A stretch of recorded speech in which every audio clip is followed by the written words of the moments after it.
force est de constater que l'ONU n'a jamais autant déçu, notamment en raison de son incapacité à arrêter les conflits meurtriers qui continuent à faire rage dans plusieurs parties du monde. En Afrique, en Asie, en Amérique du Sud, la défiance grandit.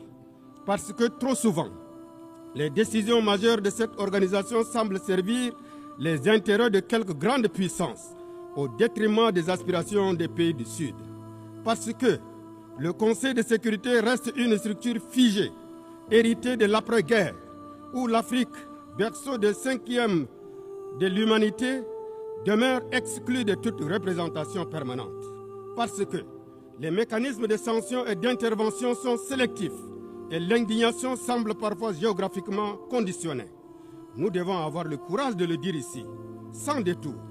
Les missions de maintien de la paix de l'ONU ont parfois failli à leurs promesses et à leurs devoirs.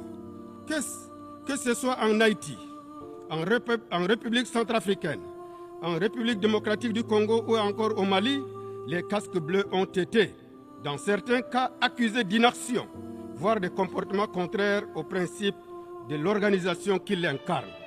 Comment comprendre qu'au lieu de protéger, certains aient été complices de violations? Comment expliquer qu'après des décennies de présence, des conflits persistent et même s'aggravent? Ces échecs, parfois tragiques, érodent la légitimité de l'ONU sur le terrain et dans les cœurs.